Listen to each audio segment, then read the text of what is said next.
Olá, é um prazer a gente poder estar juntos aqui mais uma vez para tomarmos o nosso café neste programa que tem como finalidade o café e a fé. Café, essa bebida brasileira, e fé, esta realidade espiritual que nos aproxima aqui nesse encontro. Você sabe que o nosso objetivo é anunciar o Evangelho, anunciar as boas notícias, a boa nova. Cada vez mais o mundo está dominado pelas más notícias. Aliás, é o mercado do jornalismo em geral. São notícias ruins, são fake news.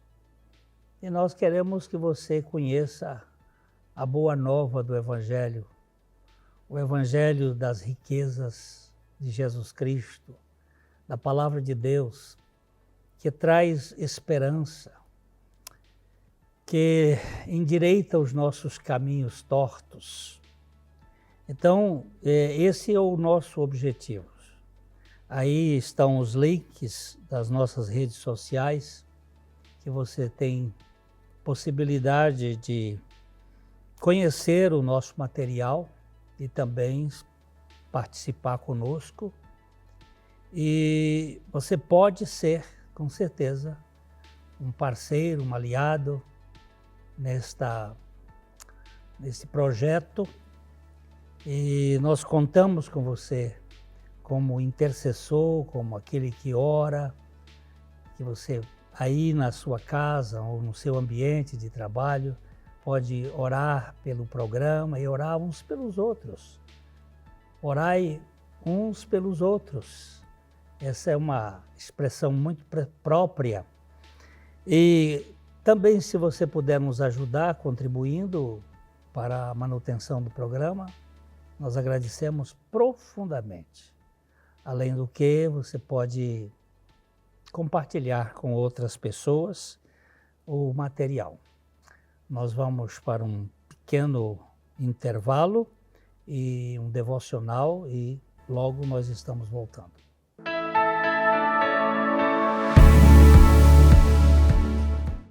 Risco de vida ou de morte? O Global Burden of Disease é um grande estudo global sobre as causas de morte e doenças, publicado na revista médica The Lancet. As doenças cardiovasculares são a principal causa de morte no mundo. Em 2019, 18.560.000 mortes ocorreram devido a doenças do coração. Mesmo em 2022, com o aumento significativo das doenças transmissíveis como causa de morte, as causas cardiovasculares ainda prefiguram como a principal causa de morte em todo o planeta. Risco de vida é risco para a vida, ou seja, risco de perder a vida.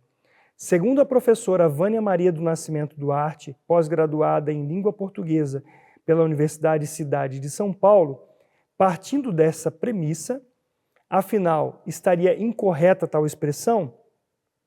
O risco de morte, entre aspas, que hoje impera no vocabulário popular, é que deve ser considerado como certo? Ela responde.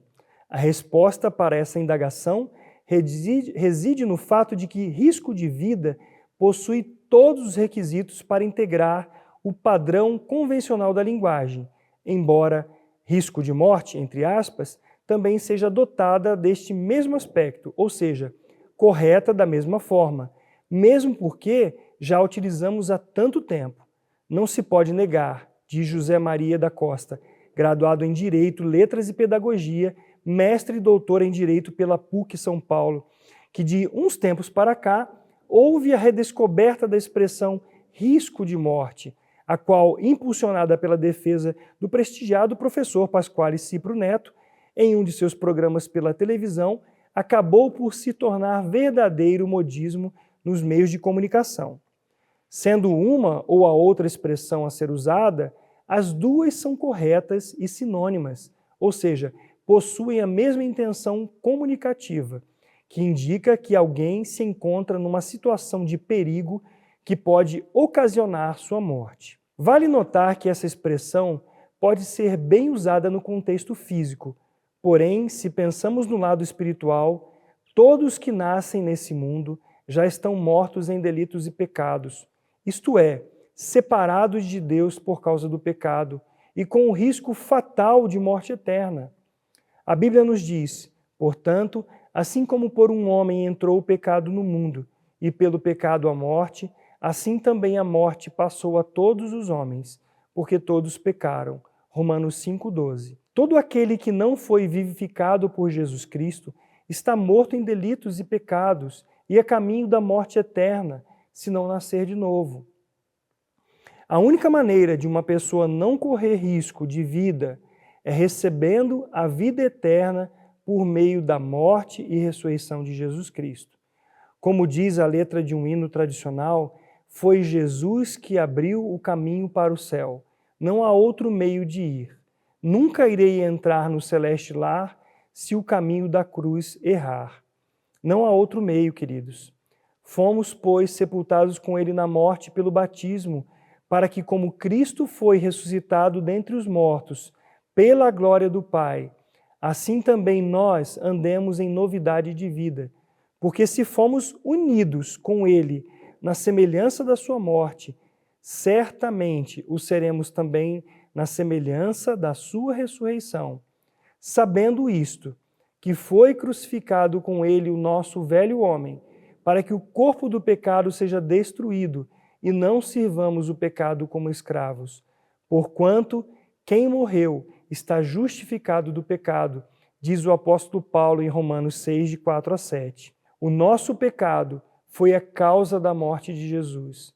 Porém, em sua morte, ele aniquilou o que nos causava a morte, para em sua ressurreição nos dar a sua vida, a vida eterna.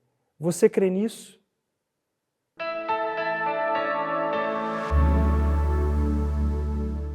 Ótica Higienópolis. Há 35 anos no mercado óptico de Londrina, sempre com novidades em produtos e tecnologia. Nossa equipe está preparada para dar uma verdadeira consultoria, facilitando a escolha de seus óculos para correção ou proteção solar. Ajuste de óculos personalizados, respeitando o conforto e anatomia do seu rosto. Ótica Higienópolis. Avenida Higienópolis, 346, em Londrina.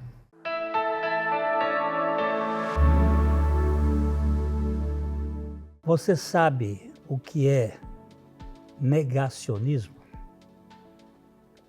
Hoje nós queremos falar um pouco sobre esse assunto. O que é negacionismo? Mas antes, vamos orar? Vamos pedir ao Senhor direção? Deus de toda graça, nós vivemos num mundo de tanta contradição, onde há coisas complicadas, onde as pessoas negam a realidade. E nós te pedimos que tu operes nas nossas vidas, que nos livres do engano e que nos livres de ser enganadores, que nós possamos falar a verdade, e sermos instrumentos teus na comunicação neste mundo com as pessoas. Que cada um de nós tenha a tua direção e o teu governo para as nossas vidas. Pai, nós oramos para que o Senhor trate com as nossas famílias, com os nossos filhos, com os nossos netos, nesse tempo complicado. Traga luz para que nós vivamos uma vida descomplicada, para a glória do Teu nome que nós te pedimos, por Jesus Cristo. Amém. Então, a pergunta é se você sabe o que é negacionismo. Quem são os negacionistas? Hoje se fala muito nesse assunto. Em Mateus, no capítulo 5, verso 37, Jesus fala sobre a palavra, que ela tem que ser sim, sim e não, não. Porque tudo o que sai desse trilho é do maligno. Tudo que sai dos princípios da verdade lógica, objetiva, é preocupante, né? Todos nós acreditamos que este mundo é um mundo caído. É um mundo que traz marcas profundas, porque os relacionamentos humanos são realmente díspares, são contraditórios, são difíceis. Mas o negacionista é aquele que acredita num mundo cor-de-rosa. Num mundo que não tem problemas, não tem erros. São aqueles que saíram do Éden, mas ainda pensam num mundo sem espinhos e cardos. Uma das coisas que aconteceram logo depois do pecado foi que Deus disse para Adão: olha, você vai labutar neste mundo, você vai ganhar o seu pão com o suor do seu rosto, e você vai habitar numa terra que foi amaldiçoada. Maldita é a terra por tua causa.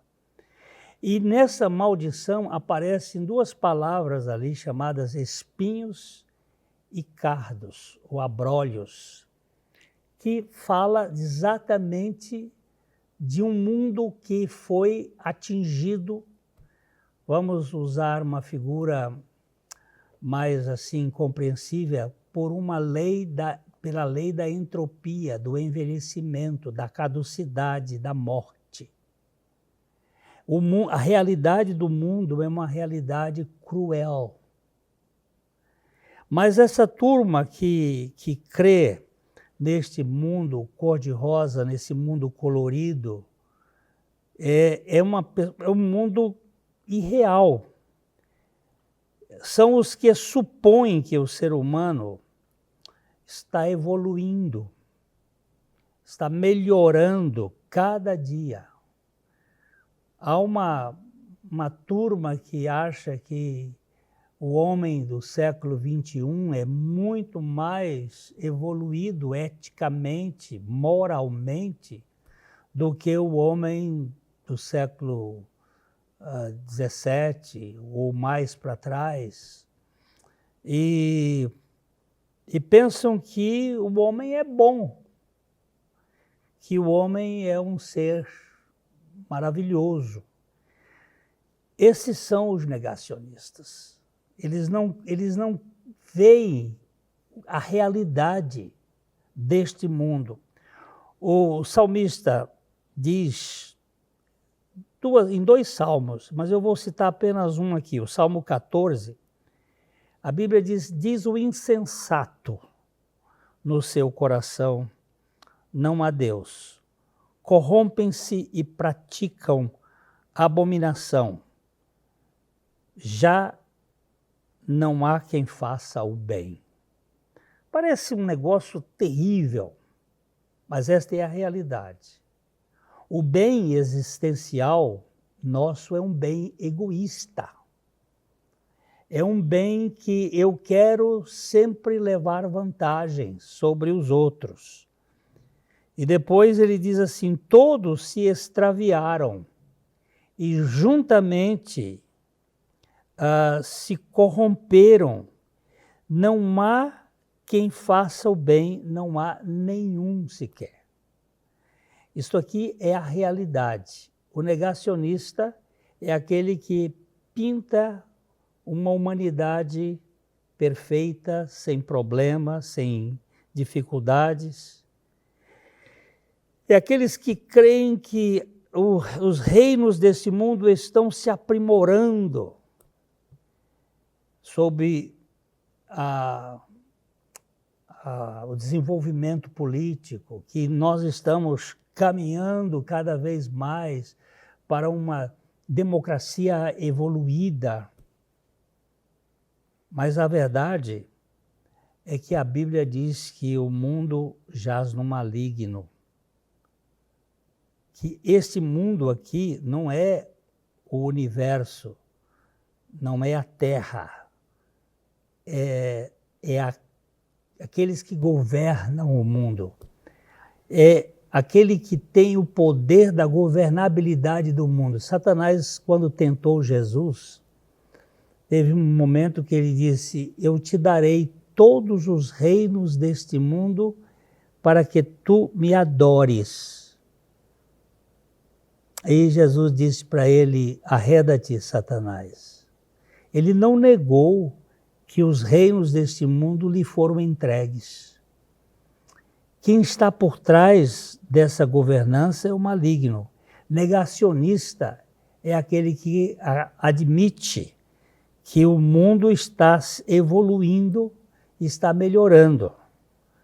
Desde que o veneno da serpente foi introduzido na raça humana, há uma grande decadência do ser humano. Na verdade, não há uma evolução.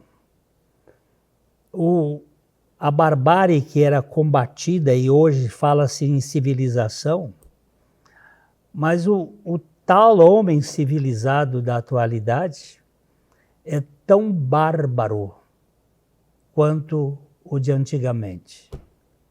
Há um verniz de cultura, mas a natureza humana é realmente uma natureza caída. Salomão disse que não há homem justo sobre a terra que faça o bem e nunca peque. Nosso mundo é um mundo realmente problemático.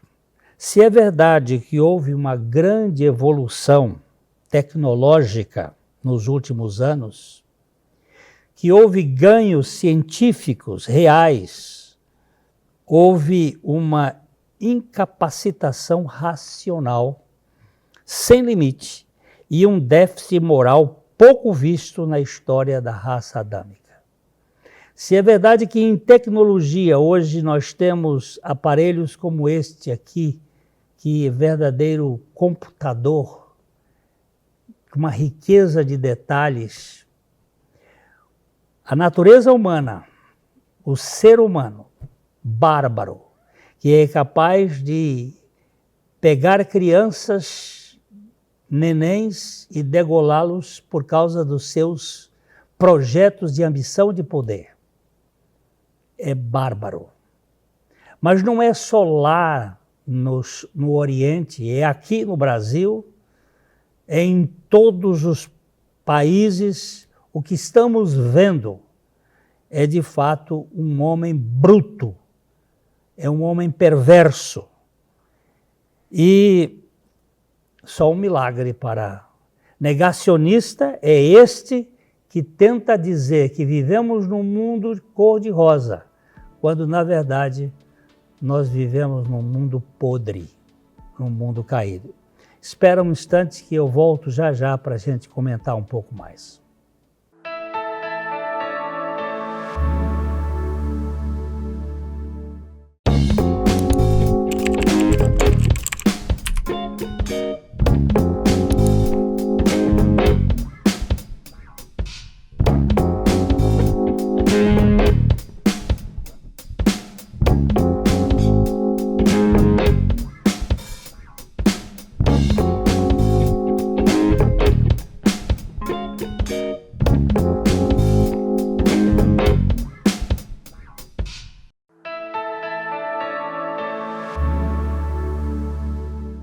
Realmente não há qualquer evidência da evolução moral no processo civilizatório. Basta você dar uma olhada nas universidades. O que está saindo das escolas não é gente politizada, não é gente que tem uma capacidade moral digna. São verdadeiros bárbaros, desumanos. Mesmo que tenha se tido grandes regras de convivência, não houve a menor mudança da natureza egoísta e dominadora do ser humano. Há um provérbio latino que diz o seguinte: lupus, lupi, lupus. Ou o lobo é o lobo do lobo. Esse provérbio foi mudado por Thomas Hobbes no Leviatã, em que ele botou homo homini lupus. O homem é o lobo do homem.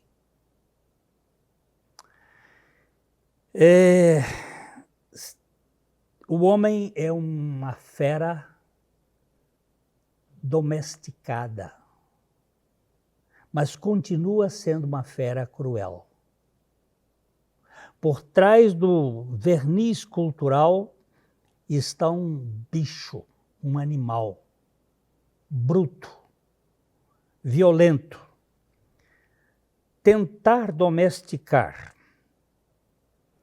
a velha serpente do Éden que habita em cada membro da raça caída é uma loucura. Jesus disse raça de víboras, ou raça da víbora. Como que vocês podem dizer coisas boas sendo maus? Então, negacionista é quem tenta desqualificar esta realidade. E a dizer o homem é um ser que está evoluindo, é um ser bom. Negacionismo é contestar a conspiração da cobra contra o cordeiro, ou desses governantes alucinados do mundo contra o ungido de Deus. Isto corre na veia da história, se manifestando contra o povo do Altíssimo. Negacionismo é isto. Não existe. Não existe essa conspiração. Nós precisamos quebrar todo o sistema do cristianismo. Nós precisamos quebrar a cultura judaico-cristã para implantar o nosso sistema anárquico e destruidor. Lúcifer odeia Jesus Cristo e odeia o seu povo. Hermes Trismegisto, ele era o bruxo egípcio, que nos seus ensinamentos chamados herméticos, ele deu linha à pipa.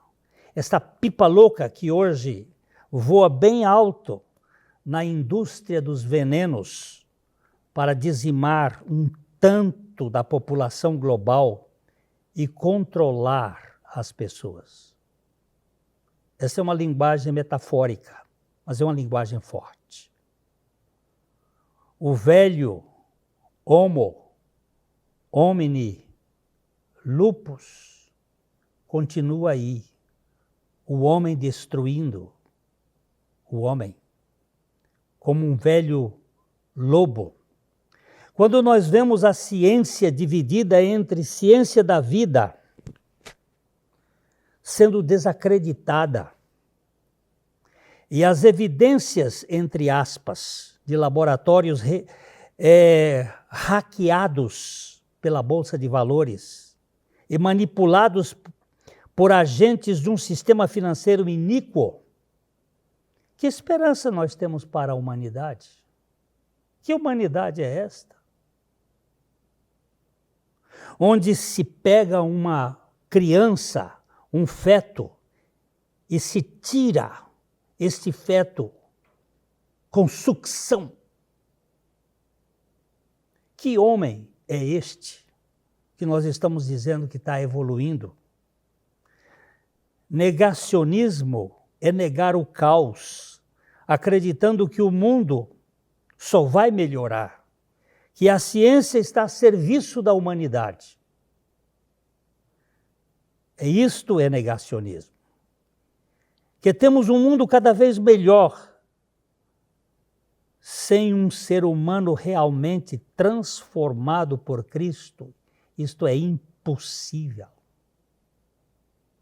Ou Jesus troca o coração do homem, ou ele é este homem que fica tomado às vezes por um engessamento cultural, mas lá dentro está um verdadeiro monstro. Eu não vou falar de Hitler, nem de Mao Tse-tung, nem de outros que foram tão cruéis. Eu estou falando de gente hoje, com êmbolo na mão e fazendo uma destruição em massa. É aqui que nós temos que olhar com seriedade. Eu não estou falando de religião, não. Estou falando aqui de vida sendo transformada.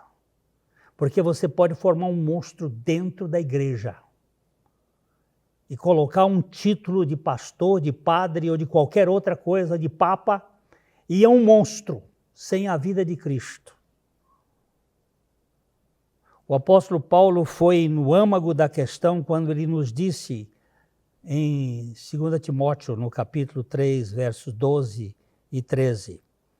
Ora, todos quantos querem viver piedosamente em Cristo Jesus serão perseguidos.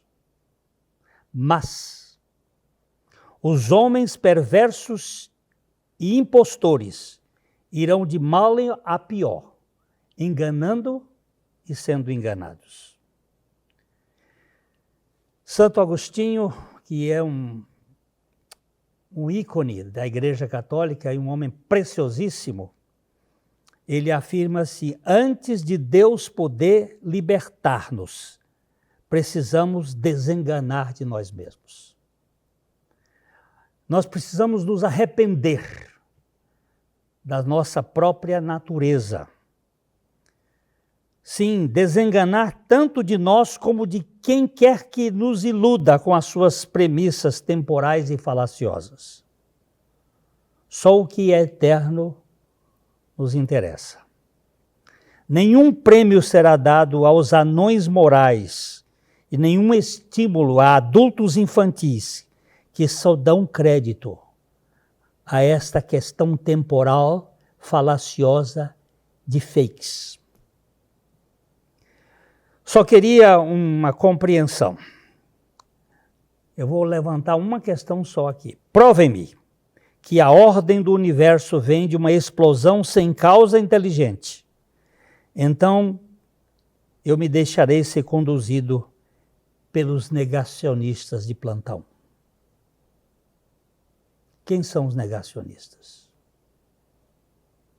Eu prefiro ficar com a verdade da palavra de Deus, porque conhecendo a verdade, nós somos libertos. Que Deus lhe dê a consciência de libertação e não se prenda a nenhuma teoria que não lhe dê sentido à vida. Deus abençoe a sua vida. Eu quero deixar meu abraço aqui, de coração para coração. Até a próxima.